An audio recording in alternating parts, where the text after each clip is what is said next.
that's a first. We tested that, and that animation didn't work. That's a first. That's the first time that's ever happened to me. We are going to discuss the science of Star Wars. And it's not Reagan's Star Wars, as somebody asked me at breakfast today. It is the film's Star Wars. And in case if you didn't realize I was a fanatic, I'm wearing the Rebel Alliance pin from Star Wars. That's what this symbol is. So we'll look at some of the stuff we see in the films and see whether it's realistic or not. And you'll be surprised at some of the things that you're going to learn today. This is me. I'm not going to go through that. I got too much to cover. Those of you who came to the very first talk I gave understand what that bullet is. The rest of you are in darkness. I always like to start off with something humorous, and so this is today's offering. I'm not quite sure how they collect the $200 fine, but nonetheless, there was that sign. Just in memory, for those of you who didn't know, he passed away just a few days ago, really, and at age 74, so Chewbacca is no longer with us, or at least the actor who played Chewbacca is no longer with us, and if you didn't know how tall he was, 220 centimeters, 7'3", a very tall man indeed. So he didn't have to wear anything inside the suit. So first of all, let's look at the galaxy that is portrayed in the films. And this is it. This is the first 6 episodes, the journeys on there that people took across the galaxy. How big is this galaxy? It's a little bit bigger than ours. Ours is about 100 light years in diameter. Of course, this is a 2-dimensional plot. There would be a bulge at the center of the galaxy like our own. So if we remove the other stuff, we can see what the galaxy looks like. And you see the planets and the star systems all around, even in the deep core here. Well, what's the problem with this? We've got an evenly populated galaxy. Well, the problem is pretty much at every galaxy we understand now, there's a supermassive black hole. And what does that mean? It means the stars actually at the center are very close together. Radiation fields within this core area of a galaxy would be pretty intense. And as these things go nova, there would be huge energies let out. And life on planets that living were in the core would be extremely hazardous, if not impossible. So this is, in fact, fiction. If we now go to space, how is space treated in these films? Well, first of all, I'm sidestepping to another classic film. Of course, in space, nobody can hear you scream, meaning you don't hear anything. So things that explode in space don't go bang. They just go like that, quiet, because you can't hear it. Spacecraft can't bank. There's no air. There's no point in actually banking, because there's nothing to bank against. Yes, you could do it if you wanted to use up some fuel in your thrusters, but why would you do that? Engines should be on for short bursts. If you remember the films, you know that the engines are on for long periods of time, and yet they're moving at constant speed. The minute the engine's on, you're accelerating, or decelerating, depending which way the engine's facing. So that's another one. And then the orientation of space, of course, is irrelevant. There is no up and down, left and right, really. It's just a matter of what your personal preference is. So the fact all the X-Wings are lined up in a nice horizontal line, or the TIE fighters for that matter, totally immaterial. It doesn't matter. So this is another thing that gets violated, Newton's first law of motion. So something keeps moving until a force acts upon it. So if I explode, everything keeps moving at this speed. So explosions don't stop you, because there's nothing for an explosion to push against, really. So that's another little problem. So as I said, you can't hear that in space. And don't they look cool when they blow up with those rings that come out? Well, that's not possible. Doesn't happen that way, but it looks super on screen. You could get a ring of matter coming out with shaped charges, but that's not what happened. And in fact, in the very early versions of the films, those rings around things that exploded weren't there. They were added later in the early films. Let's talk about some of the planets. Well, not that many, really. This is Tatooine, Everybody remembers this scene from that first film that was released. Absolutely mesmerizing, wasn't it? With the two suns coming up over the planet. Do things like this exist? Absolutely they do. Here is one example. This is Kepler 16b. It is a gas giant, so you won't be standing on it to see the sunrise, but there are indeed two suns in this system for that planet. And there they are there, shown in this artist impression. 200 light years away from Earth. In case you don't remember what a light year is, it's the distance traveled by light in 1 year. So it's a really big number. It's getting up to about 10 trillion kilometers for 1 year. I do like this one. So this is Mimas. This is a moon around Saturn. And this is the Death Star. Now, is this coincidence or not? I don't know, but there is a certain similarity between these two objects, the one on the left being real and the one on the object on the right being in the film. And then again, when we were traveling in the Pacific Islands, we came across this. This is in Noumea in New Caledonia a year ago, and the resemblance between the painting here, the artistry and the makeup that they use, and Darth Maul is strikingly similar. Coincidence, or whether there was some influence here, I don't know. Then, of course, there's the Millennium Falcon, that wonderful ship, the Millennium Falcon. Let's have a look at it. You've never heard of the Millennium Falcon? It's a ship that made the Kessel Run in less than 12 parsecs. She'll make 0.5 past light speed. She may not look like much, but she's got it where it counts. I've made a lot of special modifications myself. I've outrun Imperial starships. Not the local bulk cruisers, mind you. I'm talking about the big Carillion ships now. Thank you for that explanation, Han. We could spend a long time pulling that apart. 0.5 past light speed, impossible. We'll talk about hyperspace in a minute and going faster than the speed of light in a minute. And of course, he made the Kessel Run in 14 parsecs. Well, Ray says that, Han corrects her and says 12. Parsec is not a unit of time. It is a unit of distance. So it makes no sense. So when George Lucas put that together, he grabbed an astronomical term out of the air and put it in and misinterpreted it, unfortunately. But we can look at that and try and understand what it meant if this is actually a distance. If this is a distance, then he's taking a shortcut. He's doing it in 12 parsecs.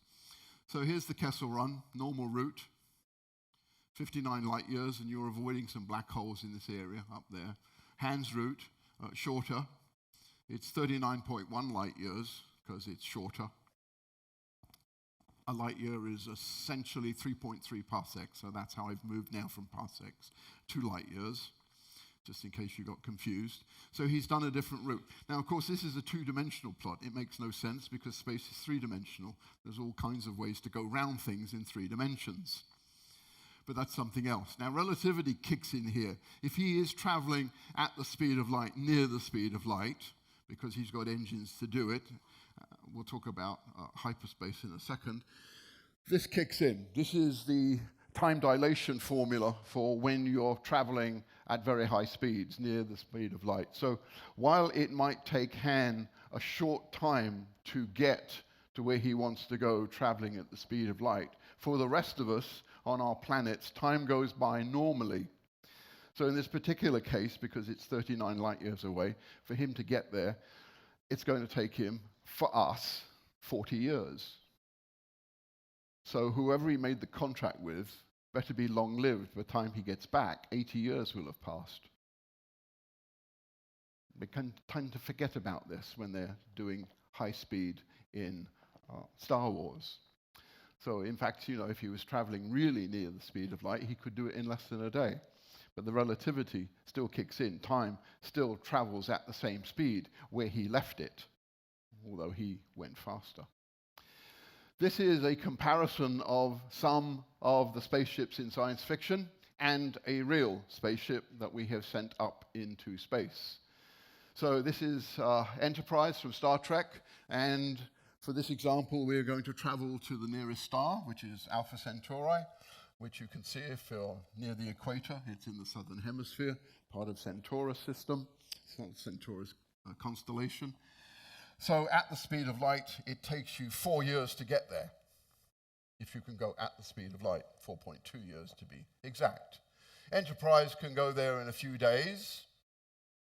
This is the Millennium Falcon, which goes even faster. It can go there, as you can see, in minutes. Then there's some other ships down here. I'll point that one out, which is the TARDIS. The TARDIS uses a completely different propulsion system and can get there almost instantaneously. This is Jupiter 2. This is Serenity from Firefly. This is Battlestar Galactica. That's the Galactica. It can get there in seconds too because it's truly using hyperspace. I'll talk about hyperspace when I talk about wormholes in just a second. And here's Voyager 1 that we have actually sent into space. It has been in interstellar space for a short period of time now. It was sometime last year, I think, when it actually crossed out of the solar system into interstellar space, launched in the early 70s. And to get to our nearest neighbor at the speed it's going to take millennia. In other words, thousands of years to get there. So that's the best we can do at the moment.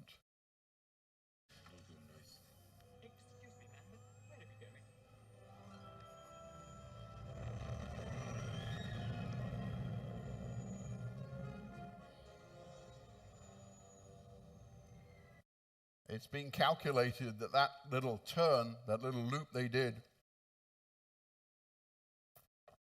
gives an equivalent of 25 G in the spaceship, in the Millennium Falcon. And as you can see, when you get up to high gravitational forces, 16 G can be fatal to a human body. So how does this happen? How do we get around this problem of doing these sharp turns in the spaceships in Star Wars? Well, it's very simple. It is the inertial compensators that do it. And when the scriptwriters were asked how these inertial compensators worked, the reply was, very well indeed.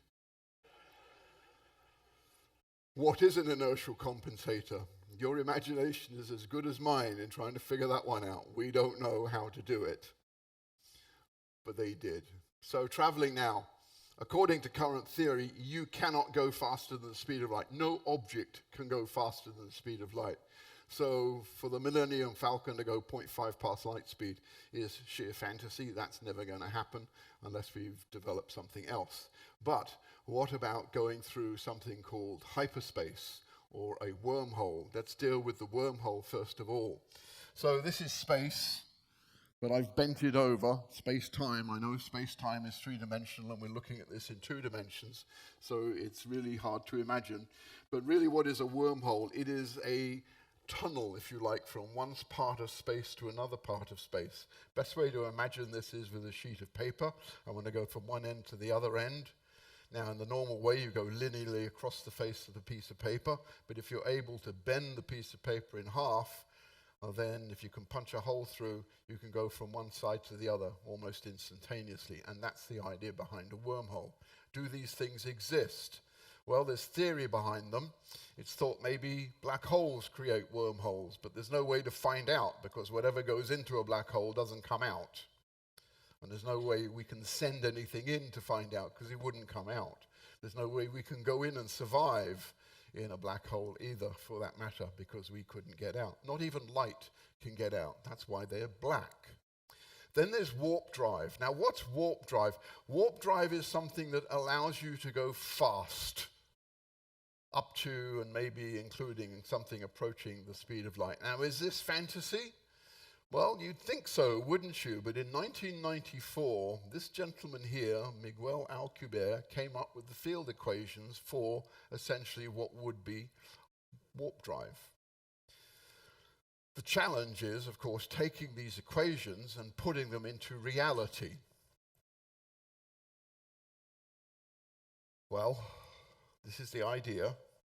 There's a torus there that distorts space-time, and it distorts it in a way that it looks a bit like a wave. So you can think of you're going to surf on space-time, achieving essentially faster than light speeds because the space-time you're in stays the same. You're okay, not violating anything, but the space itself is moving. It depends on something called exotic matter. Exotic matter is something that is not in the realm of science fiction and fantasy. It is real. It does exist. It is a form of atomic matter, but how do we use it? That's another thought. And how do we do it? And indeed, NASA's still thinking about it. They're looking at it. This ring orientation, too, is quite important in affecting the field that's generated there. Now, what does the author of this think? This is his quote. He doesn't believe it's going to be available for a considerable amount of time, if at all. So despite the fact we've got the theory there, this may be one of the insoluble problems that we can't fix. This is directly from Dr. Sonny White's work. He's working with NASA. And what you're looking at here is the amount of exotic matter that is required to be able to do this. This is the original amount of exotic matter that was required to generate this field that would allow us to go faster than the speed of light. And unfortunately, that amount was equivalent to the planet Jupiter. Yes, we'd have trouble storing that, wouldn't we? Well, looking at the different ring shapes, Dr. White has managed to reduce the amount of matter to something equivalent to the Voyager spacecraft, which is actually quite feasible. So they're still working on this.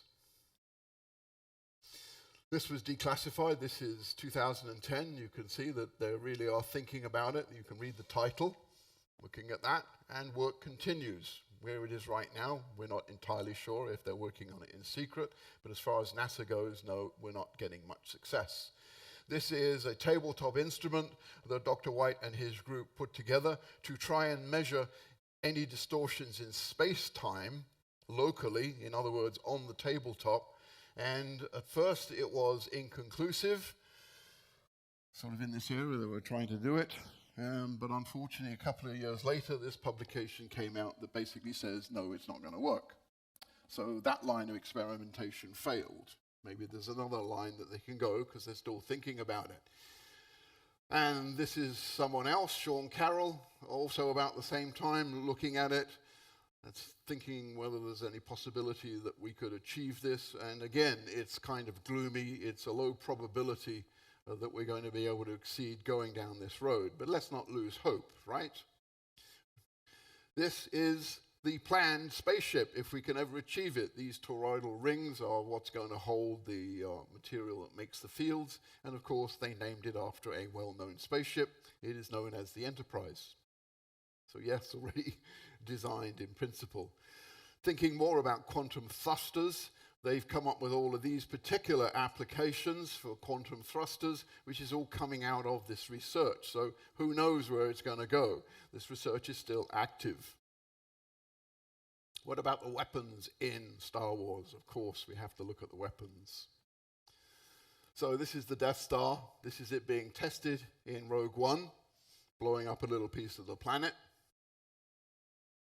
Now, the Death Star, there are actually plans of the Death Star. You can buy it. There's the Haynes manual for the plans of the Death Star. And this group of students, under the direction of Dr. Walker, investigated how you could destroy the Death Star. They came up with 21 ways to destroy it, all of them easier than the one you saw in the film. But of course, that was much better, wasn't it? When we were going through the tunnel on the surface of the Death Star and firing those proton torpedoes down into the vent and then blowing it up. So a little bit of license there. The Empire would have been brought to its knees in terms of finances if they had built 2 Death Stars. The amount of money to go and build these things would have been enormous, and so that would have been catastrophic for the Empire. No, it would have been much better if they could have built something around an asteroid, which indeed they did later, which became Starkiller Base. That would have been much more cost-effective. Don't be too proud of this technological terror you've constructed. The ability to destroy a planet is insignificant next to the power of the Force. Can something like this actually suck the energy out of a star like Starkiller Base did? Well, the answer is actually yes. Something can do that. And they're around and they're there. And they're called black holes. If a star gets too close to a black hole, such as in this diagram here, there's the black hole there, if it enters the gravitational influence of the black hole will start to suck matter off the star. This may happen in a binary star system, and it does indeed happen everywhere. This is how black holes grow. This is how we have a supermassive black hole at the center of most of the galaxies. They've eaten stars. You get this annulus of gas circling around it, which emits radiation perpendicular to the plane, so we can see these things. Then there's the lightsaber, of course. Used in close combat, but you can throw it, as you've seen in films. It can deflect blaster bolts, as you've seen in films. It cuts, it burns, it melts. And, of course, it can be stopped by energy fields, including another lightsaber. Is something like this possible? Well, not ones that cast shadows.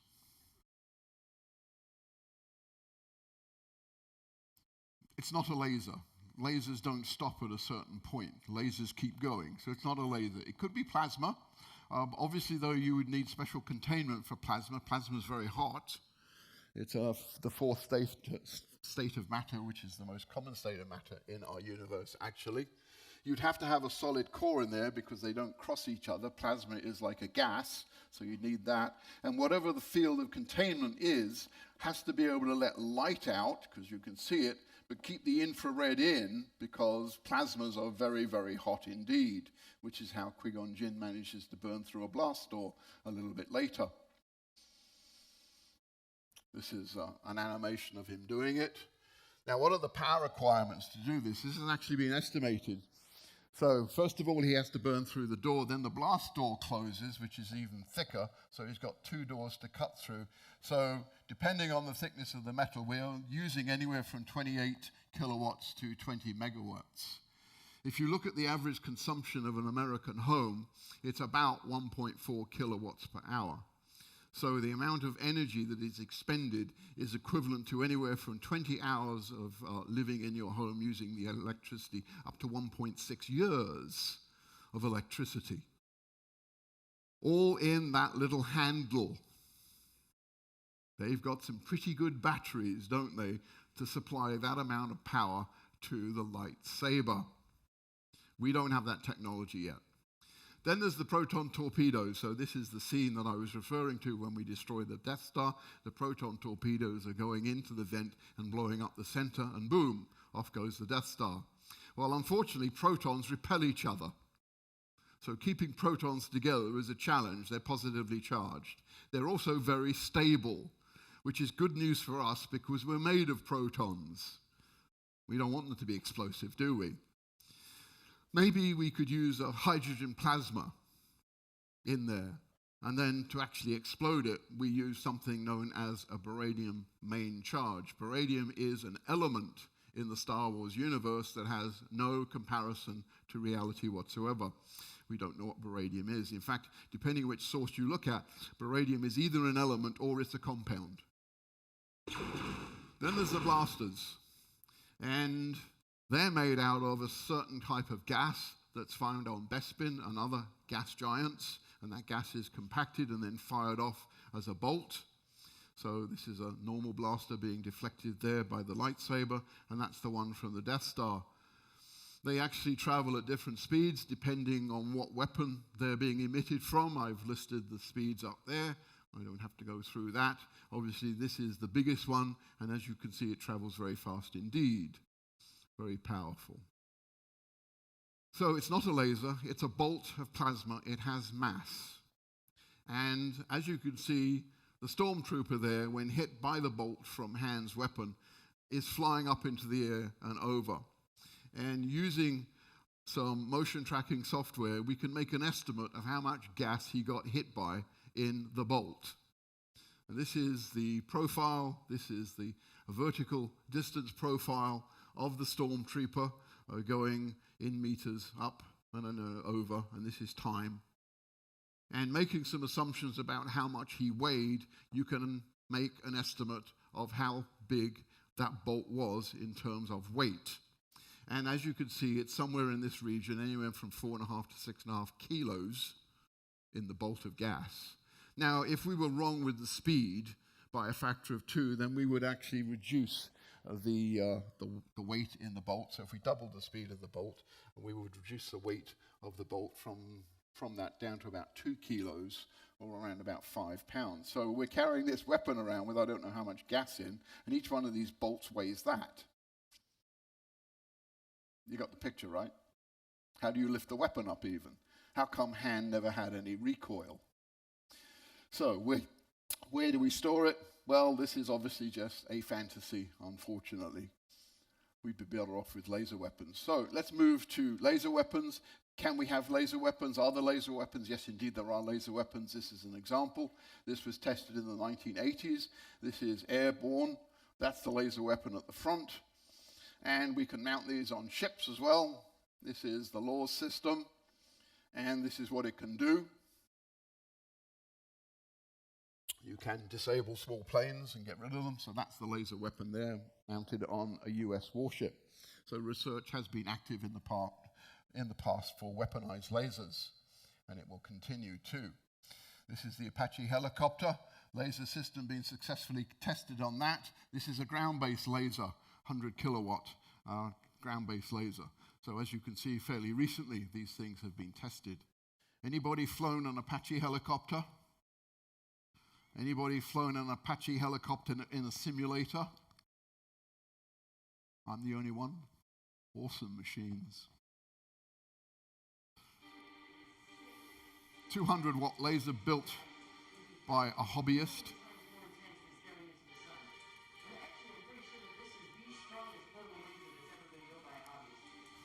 Hope he never actually uses it.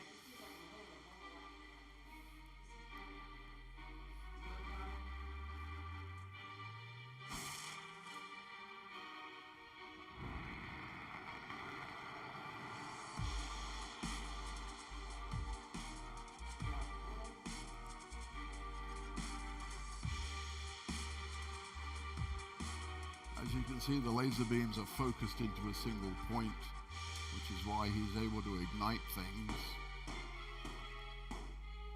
and destroy balloons. If you ever need to defend yourself against balloons, this is the thing to use. These are real examples. Osaka University, they've built a laser up to 2 trillion watts. As both organizations here, they're using this for research into Big Bang and high energy physics. And then there's this one in Europe that's built a laser that is in fact 1,000 times more powerful than that one.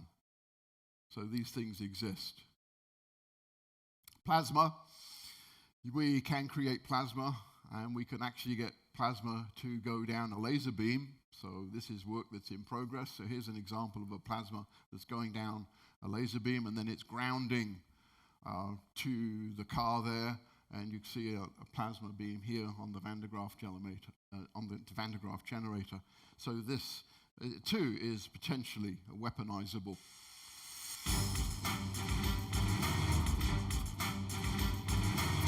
We can't not talk about this man.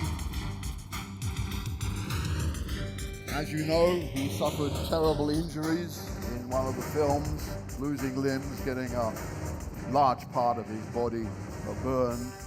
And then they put him back together here, and they gave him artificial limbs and gave him some augmentation, so he essentially became a cyborg. And so these are the things that they did in fact do to him, turning him into the cyborg. And of course he has this awesome suit that he uses. Unfortunately, if they'd given him a lung transplant, he wouldn't have needed the suit, but that wouldn't have been very cool, would it? So the technology and our medical knowledge exists to have put him back together in a much better way as far as breathing goes. What can we do today? Well, this is low light vision. You see the vision there on the soldiers. This is infrared vision, and this is a rare picture actually looking inside Darth Vader's mask, showing you his heads-up display or his HUD display. Also, in terms of putting people back together with prosthetics, this is actually named after Luke. It's the Luke arm by Deca Research. You've seen things like this on people, of course. Here's another prosthetic that's really quite advanced. And in terms of what we can do in medicine, we can do all of those organ transplants. In fact, I remember when I was very young, Christian Barnard doing the very first heart transplant, which is now pretty much routine in our medical technology. The Force. It's calling to you. Just let it in. Let Obi-Wan describe what it is. Vader was seduced by the dark side of the Force. The Force? Now, the Force is what gives the Jedi his power. It's an energy field created by all living things. It surrounds us and penetrates us. It binds the galaxy together. And you probably think this is complete nonsense, there's no such thing, right? Well, in fact, there is such a thing, and it's known as the Higgs field. This was discovered fairly recently. This is Peter Higgs who predicted this. There is, in 2009, he predicted this particle, the Higgs boson, in 1964, and the Higgs boson is part of the Higgs field. So there is a field that permeates all through the universe. Can we use this field? Unlikely. What does it do? It gives elementary particles the semblance of mass. And that's why we weigh what we weigh. If there was no Higgs field, there would be no universe as we understood it. This is while we look at our universe. 5% of it is ordinary matter. What's ordinary matter? Well, you're sitting on it. You are ordinary matter. Then there's 27% or so dark matter. We still don't know what it is. And then there's dark energy that is forcing the galaxies apart. Code, dark, dark. Don't know what it is. Then there's the vehicles that we use in Star Wars. Let's have a look at a few. This is the speeder. It's there. And we can figure out how fast that's going because we know the dimensions of this ship, the Imperial cruiser that crashed. And making some measurements again with video tracking software, we come up with the idea that that speeder is going at about that speed. It's off to about 167 miles per hour. With no protection on, essentially. I wouldn't want to be hit by something in the air, a particle of dust or a stone, or even a fly going at that speed. How does it work? How is it sitting above the ground? Well, it's using repulsor lift engines. What are they? Who knows? And it's being propelled by rockets. So one asks the question of how do you brake it? I don't mean destroy it, but how do you brake and stop? Because there doesn't seem to be anything at the front. And how do you turn unless you can turn the engine? So that part's not too well thought about. And indeed, when she gets on, the machine does not change its height. So whatever it is something different. There are 4 fundamental forces in our universe. I've listed them here: the strong, the electromagnetic, the weak, and gravity. If it's using some kind of anti-gravity, then unfortunately we don't know how to do that yet. We certainly do know about antiparticles in those, but in this one, no, we don't. And the current thinking is that gravity is, in fact, a distortion of space-time, as predicted by Einstein. That's something we don't quite understand. This is magnetism over here, suspending something. This is something that looks like a speeder. This is made by the Aireffects company. They started designing this in 2012. You can buy one. The delivery was supposed to be 2017, but I haven't seen anything more recent than that. Cost you only $85,000 if you want one. And this is what it looks like.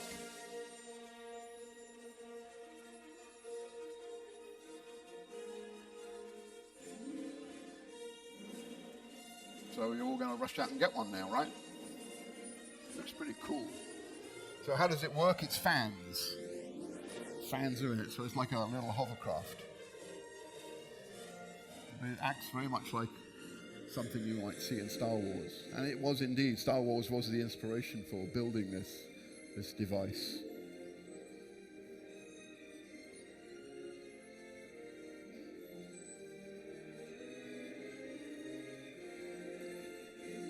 I think you get the idea. This was shown on CNN a couple of years ago, and in fact more of these have come out. There are more and more flying vehicles that are being designed, and here's some more recent ones too. Up there, the flying taxi, This one here, a personal flying device, and they're predicting they could be as ready by 2021. So maybe we can see that. Now, how about the spaceships? Well, there's the TIE fighters. That's twin ion engine line fighter using ion engines, laser cannons. The X-Winds, they're fusion engines. The Star Destroyers, they have hypermatter annihilation reactors. I'll talk about that in a minute. And those are the different types of ships. The ion engine is real. There are ion engines out there. The only problem is, although they can get up to high speed, it takes a long time to do it. I've given you the example there of traveling from 0 to 60 miles an hour in a car. The acceleration is equivalent to 2 days. So putting an ion engine on a TIE fighter isn't going to work. Take you 2 days to change. So no, that's not right. Ion engines. Fusion, we've been looking at it. Several methods have been researched. We've been looking at fusion since the 1930s, and excitingly, of course, since about 2014, they've reached the break-even point, meaning they're getting actually some excess energy back out. Maybe it'll be ready in the middle of the century. We're not sure. It always seems to be ready in about 30 years, and I've been saying that for the last 30 years. It is calculated that we could get up to speeds of 1/10 of the speed of light if you had a fusion engine. Then there's antimatter. So antimatter and matter don't like each other. So for example, an electron and its antimatter equivalent is a positron. When they meet, they annihilate and give out energy. Same thing with protons and antiprotons and any other antiparticle. The problem with this, of course, is how do you store it? You can't put it in anything. So you have to contain it magnetically. And it's very expensive to make this. Some of it has been made. As you see there, a gram of hydrogen and antihydrogen is equivalent to the A-bomb that was dropped on Hiroshima. So 1 gram of that material gives out a great deal of energy. CERN's made it, but the current cost is prohibitive, around about $62 trillion per gram. Estimated maybe you could bring it down to $5 billion per gram. Not happening anytime soon. So as I said, CERN's made it, Fermilab's made it, and they were able to keep it for a short period of time in magnetic containment, 17 minutes. The tractor beam, gravity-based, we think, in the film. So there's an idea of the tractor beam. Well, no, not possible, because we don't understand gravity enough to be able to manipulate it. We have actually built things that can be manipulated in space using sound. So a tractor beam using sound. And the latest device I saw actually utilized, I think it was 192 different mini speakers to move things around. But obviously these aren't heavy. And then there are beams of light. We can actually use beams of light to push things around in space. Yes, beams of light. They emit a very weak force. And this is how much force is being emitted. So this is the radiation pressure from the sun at various distances in our own solar system. And this is measured in micronewtons per square meter. What's a newton? Hold an apple in your hand, that's the force of a newton, so I'm talking a millionth of that. It's also the same if you take 100 $1 bills. If you happen to be rich, you can hold those. That's a newton of force in your hand. So this is a millionth. Well, that will be 9 millionths of a newton. And that's the pressure of light on a small particle. So you could, in theory, with some laser beams emitting strong light, move small things around, but certainly nothing very big. Don't get technical with me. Let's look at some robots that we've featured in Star Wars. This is the one from Rogue One. It's K2SO, and this is an emotional robot. So emotions were built in to his programming. This is Atlas. You can read all that. It's built by Boston Dynamics and can do a variety of tasks. They've been working on that for a few years, and this is an example of what the Boston Dynamics robot can do. So just have a watch.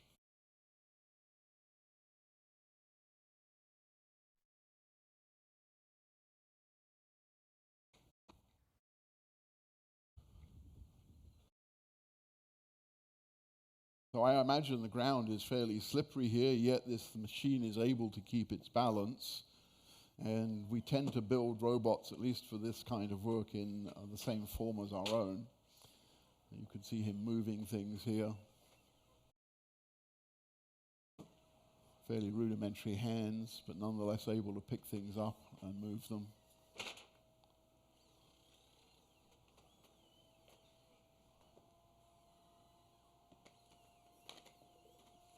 And his task is to pick the box up, but of course we're making it difficult by continually moving it.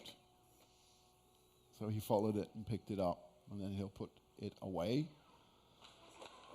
And what happens if they fall over? You say, well, this is what happens if they fall over. They get up again. Try this at home sometime.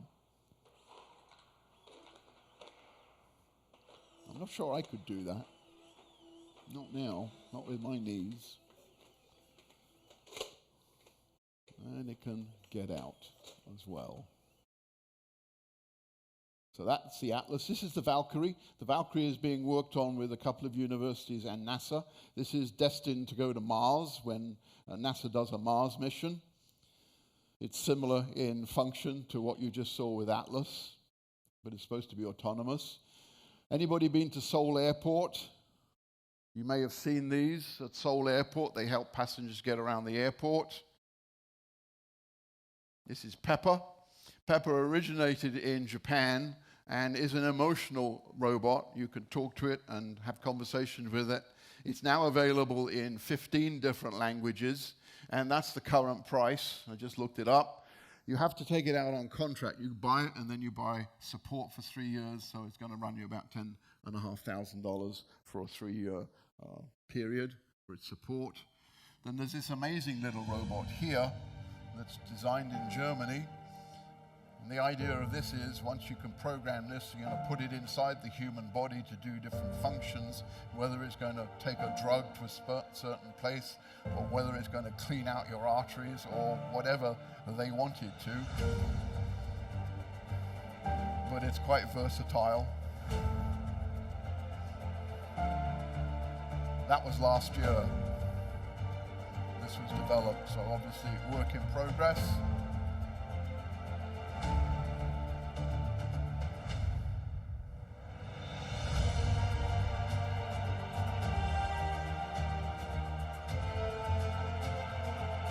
Those are all the different movements it can make.